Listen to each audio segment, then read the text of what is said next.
Episode 194, Kepulangan Fajri. Ipana, Fajira, dan Irfan sudah menunggu kedatangan Fajri di bandara. Sore ini pesawat pribadi Fajri akan mendarat setelah 18 jam kurang lebih mengudara. Mata Ipana berbinar senang ketika melihat jet pribadi bertuliskan Dirgantara mendarat dengan selamat. "Ayah, ayo, Dede mau jemput, Abang," ucap Ipana yang sangat tidak sabar untuk bertemu dengan Fajri. "Sabar sayang," ucap Irfan terkekeh. Ipana cemberut dan memukul pelan lengan Irfan karena kesal. Sementara Irfan dan Fajri hanya bisa tersenyum melihat tingkah Ipana yang masih terlihat menggemaskan walaupun usianya sudah beranjak remaja. Hingga mata cantik itu menangkap kedatangan Fajri, Ipana langsung berlari mengejar abangnya dan segera memeluk Fajri dengan erat. "Dede kangen," ucap Ipana menyandarkan kepalanya di dada bidang Fajri. "Abang juga kangen," ucap Fajri membalas pelukan Ipana tak kalah erat. "Abang sehat kan di sana?" ucap Ipana. "Sehat, abang sehat sayang. Abang kangen banget, yuk kita pulang," ucap Fajri mengulai pelukan mereka. "Yuk, ayah sama bunda juga sedang menunggu kedatangan abang di ruang tunggu," ucap Ipana tersenyum manis dan menggandeng Fajri untuk bertemu dengan orang tua mereka. "Bunda," panggil Fajri dan segera memeluk bidadari cantiknya. "Akhirnya abang pulang nak," ucap Fajra berkaca-kaca sambil mengelus punggung Fajri lembut. "Ayah," panggil Fajri sambil mengurai pelukannya dari Fajra dan memeluk Irfan. "Ayah tahu kalau abang bisa mengatasi masalah dan menahan hati untuk berjauhan dari keluarga," ucap Irfan bangga. "Abang juga banyak belajar dari ayah," ucap Fajri. "Yuk kita pulang," ajak Fajra. Mereka berjalan sambil beriringan menuju lobi dan segera menaiki mobil. "Gimana abang selama di sana sayang?" tanya Fajira. "Abang baik bunda, banyak hal yang terjadi selama di sana," ucap Fajri. Ia menceritakan apa saja yang ia lakukan karena Fajri tidak pernah membahas tentang pekerjaan kepada Fajira agar bidadarinya tidak nekat untuk terbang ke Jerman sendiri. "Kenapa abang gak cerita nak?" tanya Fajira melotot.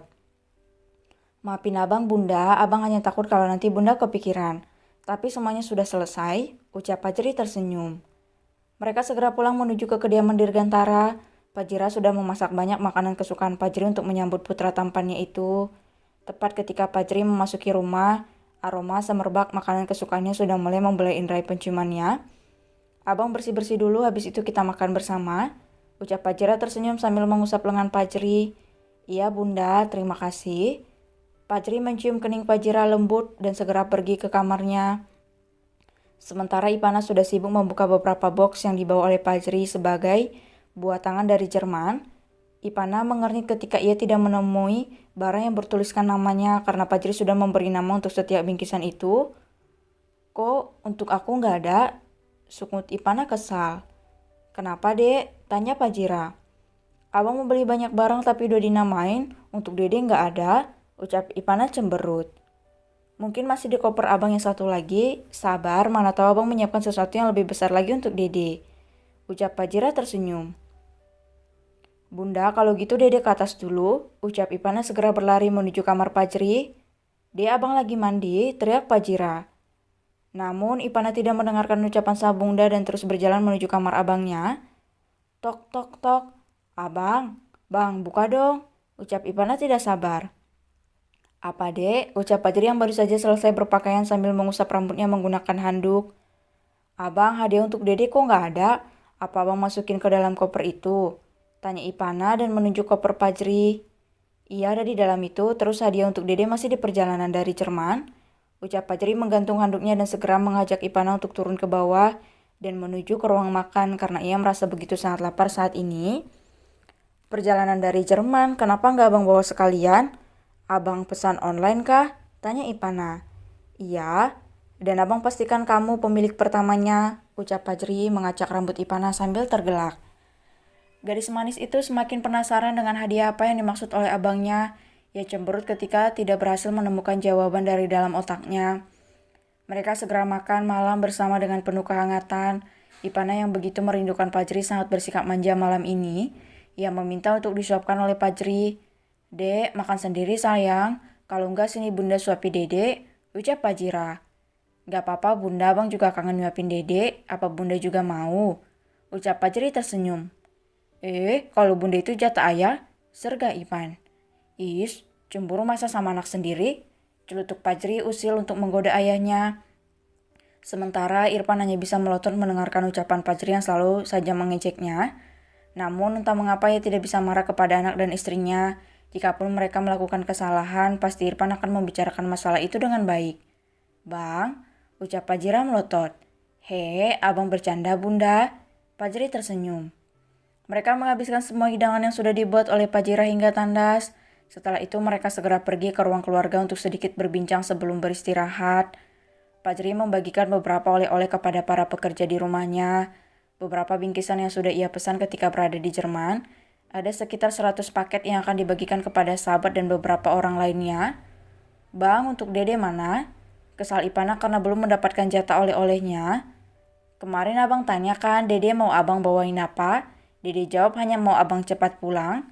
Abang kan sudah pulang. Sini peluk. Ucap Fajri menahan senyum sambil merentangkan tangan. Ipana yang masih cemberut membenarkan perkataan abangnya. Dengan patuh ia memeluk Fajri yang ada di sampingnya sambil cemberut.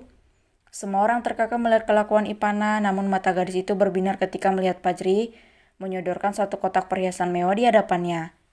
Ini untuk adik abang yang paling cantik, ucap Fajri tersenyum. Ipana kembali membenarkan posisi duduknya, ia menatap Fajri dan kotak itu secara bergantian. Pria tampan yang masih melihat adiknya itu terdiam, memilih untuk membuka kotak itu sambil tersenyum. Terlihat di sana kalung permata biru yang bernama Oppenheimer Blue. Itu terlihat begitu cantik dan berkilau.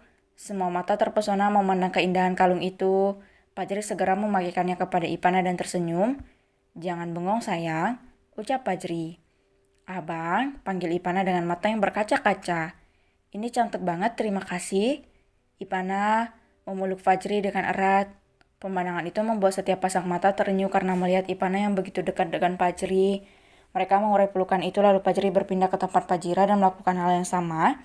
Ia sengaja membeli 2 kalung untuk 2 bidadarinya, sementara Irfan, Fajri membelikan ayahnya beberapa koleksi jam tangan mahal langsung dari pabrik pembuatannya. Gimana Pak Dede suka? Tanya Fajri. Suka banget bang, terima kasih. Ucap Ipana tersenyum manis sambil melihat kembali kalung itu. Ada satu lagi tapi masih di dalam perjalanan, itu abang berikan untuk hadiah ulang tahun Dede besok. Tapi kadonya sekarang aja ya, ucap Fajri tersenyum sambil menggaruk tengkuknya. Iya gak apa-apa, yang penting abang selalu sayang sama Dede, itu aja udah. Ucap Ipana yang kembali menyandarkan kepalanya di dada bidang Fajri. Mereka sedikit berbincang sebelum beristirahat.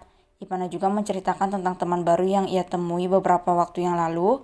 Beruntung ia tidak mendapatkan pertentangan dari siapapun untuk berteman dengan Sapira.